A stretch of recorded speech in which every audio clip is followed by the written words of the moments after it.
মুসলিম তুই আজও কেন বসে, ওরে মুসলিম তুই আজও কেন বসে।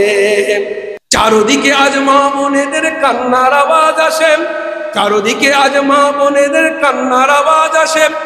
আমার বিশ্ব আজি ভরে গেছে মুসলমানের লাশে।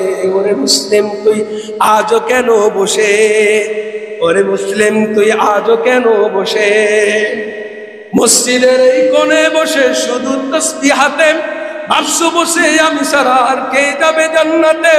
মসজিদের ওই কোণে বসে শুধু তাসবিহ হাতে ভাবছো বসে আমি ছাড়া আর কে যাবে জান্নাতে। তোমার ওই সুফিগিরির দাম নেই কোনো, তোমার ওই সুফিগিরির দাম নেই কোনো আল্লাহ তাআলার কাছে।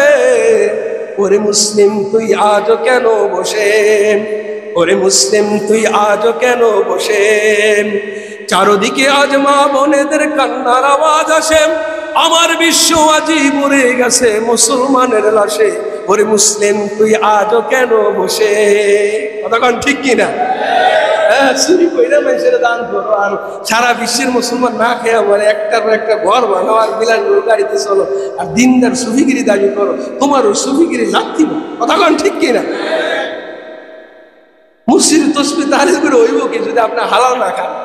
মসজিদে যদি আপনার তসবিহ তাহলিল করে হইব কি যদি আপনার অন্যের জমি খেয়ানত করেন, জুলুম করে নেন? মসজিদ মাদ্রাসায় যে আপনি এই তসবিহ তাহলিল করে হইব কি যদি আপনার মানুষে খারাপ পায়, যদি আপনার চরিত্র ভালো না থাকে? কতক্ষণ ঠিক কিনা? সারা জীবন কত বদমাশি, লাস্টে আইসে যে হুজুরগিরি ওরি দান কর। বদমাশি কইরা যেইগুলো উপার্জন করছো সেইগুলো সব বিক্রি কর, সবার হক পূরণ কর, তারপর আল্লাহর করে এসে তওবা কর, আল্লাহ মাফ করে দে। আর আমার সময় নাই, যা অর্জন করছিলাম সব দিয়ে দিছি। গরিবের মাইরা 2 কাঠা জমি নিয়েছিলাম, আল্লাহ দিয়ে দিছি, অর্থ বুঝাই দিছি।